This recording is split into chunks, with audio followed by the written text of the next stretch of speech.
Kecerdasan, strategi, bahkan kekuatan haruslah seimbang. Banyak sekali karakter dalam dunia One Piece yang memiliki salah satu dari ketiga jenis dasar kehidupan tersebut. Kecerdasan terbagi menjadi beberapa bagian. Contohnya adalah kecerdasan dalam sebuah perang atau strategi perang, dan yang kedua adalah kecerdasan dalam pertempuran. Kecerdasan adalah suatu hal yang harus dimiliki oleh seseorang dalam membaca situasi apapun. Kesalahan sedikit dalam pertempuran akan merubah hasil akhir. Contoh kecilnya dalam hal tersebut adalah sebuah gerakan refleks dalam pertempuran. Setiap pengguna tahu atau orang yang melakukannya harus melakukan tindakan atau keputusan dengan cepat dalam pertempuran. Selain gerakan, ada juga yang harus diperhatikan, yaitu sebuah situasi kondisi yang menguntungkan untuk seseorang. Layaknya pertarungan di lautan, orang yang paling beruntung pertempuran dalam situasi tersebut adalah bukanlah pemakan buah iblis atau pengguna haki. Kemudian ada juga beberapa jenis buah iblis yang bisa beradaptasi dengan lautan. Contohnya seperti Aokiji yang bisa merubahnya menjadi es hingga tidak tenggelam. Kecerdasan juga mencakup seberapa penting kita memperhatikan lawan dan berusaha mencari celah atas kekuatan yang dia miliki. Kemudian kecerdasan juga harus dipadukan dengan sebuah strategi dalam pertempuran. Seperti yang saya ucapkan tadi, menganalisa musuh dalam pergerakan dan beberapa kemungkinan atau dampak dari serangan. Ada momen tertentu yang harus mengambil sebuah resiko tinggi. Contohnya adalah ketika kita akan menghabisi lawan dengan satu serangan, namun harus kontak langsung dan menerima juga serangan dari lawan. Ini bisa terjadi ketika keunggulan dalam pertempuran berada pada 60% atau lebih tepatnya lawan kalah tetapi kita akan terluka sangat parah. Maka di sini strategi harus dilakukan. Seberapa besar serangan yang kita keluarkan dan seberapa kuat kita menahan serangan atau dampak dari apa yang kita lakukan terhadap lawan. Ini juga termasuk dalam sebuah kekuatan. Antara kecerdasan, strategi, dan kekuatan haruslah seimbang. Maka kekuatan juga berperan penting dalam melakukan serangan. Tetapi kekuatan juga tanpa kecerdasan dan strategi sama saja dengan wadul alias bohong. Sejauh ini bajak laut yang memiliki keseimbangan tersebut adalah bajak laut Akagami. Akagami ahli dalam beberapa kekuatan, contohnya haki, dan bisa kita sebut sebagai master dari ketiga jenis haki tingkat tinggi. Namun kelemahan Akagami terletak pada kecerdasan dan strategi. Hal tersebut ditutupi oleh rekannya, yaitu Ben Beckman, Yasop, Lakiro, bahkan yang lainnya. Maka akan sangat sulit mengalahkan bajak laut tersebut. Semua sudah sangat baik dan sangatlah matang dalam menjabat sebagai kaisar lautan. Meskipun Akagami no Sang sangatlah kuat, tetapi bisa saja Akagami kalah dalam sebuah strategi dalam pertempuran atau penyerangan. Contohnya adalah Teach atau si anjing Kurohige. Orang ini sangatlah ceroboh dan lemah, tetapi kelebihan Teach adalah sebuah strategi dan kecerdasan dalam mencapai suatu hal hingga matang. Teach berhasil mendapatkan ketiga jenis yang saya sampaikan tadi. Maka akan sangat berbahaya jika Teach seorang diri memiliki tiga hal tersebut. Akagami no Sang sangatlah lemah dalam kecerdasan dan strategi. Namun Teach yang sekarang selain dia orang yang cerdas ahli dalam strategi, dia juga memiliki kekuatan yang sangatlah berbahaya. Namun kekuatan dari bajak laut tersebut adalah orang yang bisa diandalkan hanyalah Teach seorang diri. Jika Shiryu, Barges, dan yang lainnya mungkin hanyalah receh untuk bajak laut Akagami. Begitupun dengan Kuzan atau Aokiji. Orang ini belum pasti berada pada pihak Teach itu sendiri. Kemungkinan besar bahwa Kuzan memiliki rencananya sendiri dalam bajak laut Kurohige. Kuzan bukanlah orang sembarangan. Orang ini bisa mengalahkan Shiryu, Barges, dan yang lainnya dengan sangat mudah hanya menyisakan Teach seorang diri saja.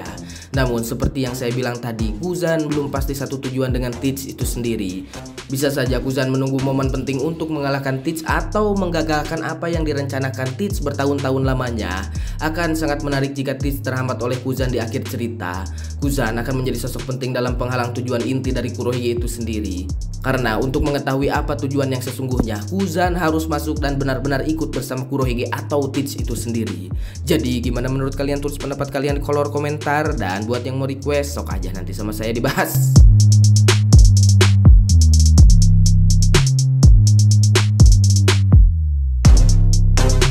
Ya, jadi seperti itulah menurut saya. Ini mah hanya ngobrol aja soal kecerdasan, strategi, dan sebuah pertempuran dari beberapa orang. Memang dari setiap karakter atau setiap orang dalam dunia One Piece itu memiliki kelemahan, kelebihannya itu sendiri. Dan di sini tuh yang sangat menarik tuh adalah si Akagami sama si Kurohige. Memang di sini tuh si Akagami itu sangatlah kuat dan sangatlah berbahaya gitu. Tetapi kekurangan si Akagami itu di sini tuh adalah soal strategi dalam pertempuran. Nah, strategi dalam pertempuran tersebut bisa dihandle oleh Ben Beckman itu sendiri. Oke lah kalau misalkan si Akagami gelut gitu nyebuk yang lawan-lawannya, oke lah, karena si Akagami ini tuh sangatlah kuat. Tetapi kalau soal strategi dalam pertempuran, aduh, si Akagami itu rada kurang Dan di sini juga si Yasop Lakiro juga bisa menutupi apa yang tidak bisa dilakukan oleh si Akagami gitu. Maka disebutnya juga bajak laut Akagami adalah bajak laut paling seimbang dan sulit ditembus, karena dalam bajak lautnya atau krunya teh si Akagami memiliki kelebihannya itu sendiri dan ahli dalam bidangnya masing-masing. Contohnya si Yasop kan sebagai sniper dan si Ben Beckman juga sebagai wakil kapten dan ahli juga di bidangnya masing-masing itu sendiri. Jadi sangat sulitlah ditembus gitu. Tapi karena si Kurohige ini mungkin sudah disiapkan untuk melawan si Akagami, saya berpikir bahwa tangan kanan dari si Kurohige itu memang si Barjes ya, tapi yang lebih bagus mas sebenarnya si Ryu, tapi si Ryu kan tangan kirinya mungkin ya. Dan si Kurohige itu lebih percaya sama si Barjes, dan di sini juga si Barjes juga tidak percaya sama si Guzan gitu atau si Aokiji. Akan sangat menarik kalau misalkan si Akagami bertarung sama si Kurohige. Memang kalau bajak laut si Teach mah di hadapan bajak laut Akagami teh untuk kru-krunya mungkin tidak terlalu berbahaya ya, mungkin gitu. Menurut saya tuh kalau contoh si Barjes dan si Shiryu mungkin bisa dibereskan sama si Yasop atau sama si Ben Beckman dan si Lakiro juga gitu. Nah di sini tuh yang masalah teh adalah si Teach-nya itu sendiri. Apakah si Teach ini teh akan mengalahkan si Akagami atau enggak? Dan di sini teh kalau misalkan si Kurohige atau si Teach ini disiapkan untuk melawan si Luffy, otomatis si Teach ini teh harus mengalahkan si Akagami dulu. Ya nggak mungkin atau pertarungan terakhir si Teach ini melawan si Luffy, tapi pertarungan antara si Kurohige dan si Akagami tidak terjadi.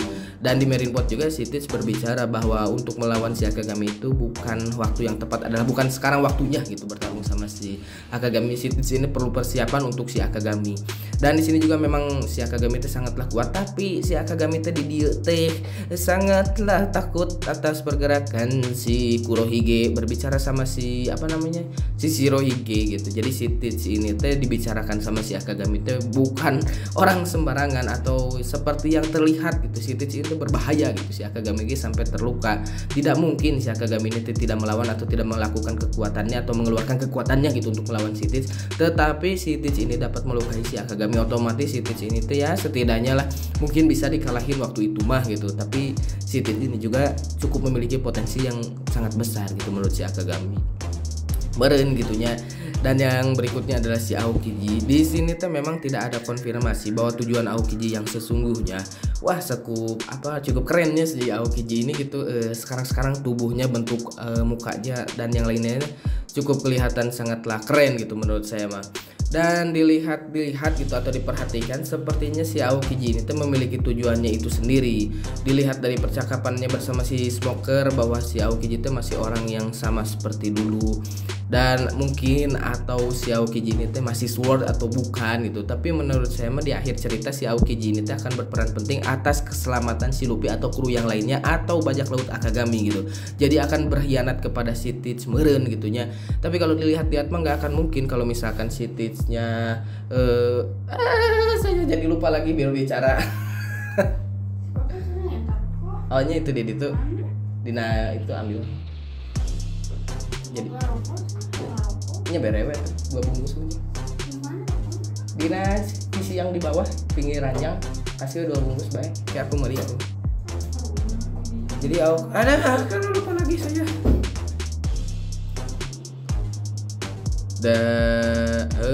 Gangguan pokoknya masih bapak minta udun cenah ya udahlah nggak apa-apa lah, nggak usah dipotong lah karena saya juga beki udut dan Mitoha juga beki udut ya. Jadi pokoknya mah udut bersama lah pokoknya mah ya, semoga ada rezekinya lah dan menghasilkan uang untuk membeli udut untuk Mitoha saya ya, yang bager itulah yang pang bagernya Mitoha saya nggak ada lawan. Mitoha saya itu sangatlah baik ya. Semoga kalian juga mendapatkan Mitoha yang cukup baik dan bager dan mengerti ya. Jadi ngocoblak ka mana wae itu ngomong teh ya. Tapi karena ini mah adalah channel yang berbeda dengan channel yang lain, sebat seduh gitu ya. Mimitin lagi ngaran lagi sebat gitu, sebat aja udut seduhnya ngopi gitu. Ngopi bari udut. Jadi channel ini mah tidak seperti channel-channel yang lain gitu. Kalian mau berkomentar bebas, mau bilang di komentar saya salah dan memiliki teori yang lebih baik atau yang lebih benar, tidak apa-apa gitu. Tidak usah ragu, nggak usah ragu-ragu gitu untuk menyampaikan sebuah pendapat karena channel ini mah beda gitu yang lainnya. Channel ngopi itu adalah sebenarnya mah kalau peralatan ada mah ini mah kayak podcast gitu. Dan yang saya bicarakan di awal-awal mah itu berdasarkan dalam pemikiran saya yang dibuat dalam bentuk skrip gitu. Tapi kesininya saya berbicara langsung tanpa skrip gitu, kayak gini gitu, nggak pakai skrip, langsung aja gitu, berak ya. Ya udahlah, karena Mito saya teh ngajak udut ya sama ninyu kopi, karena tenggorokan saya juga udah kering kayak ngopi juga ya. Ya udahlah, salam sejahtera, cuaca dingin enaknya meluk Neng Yuli, goodbye, dadah.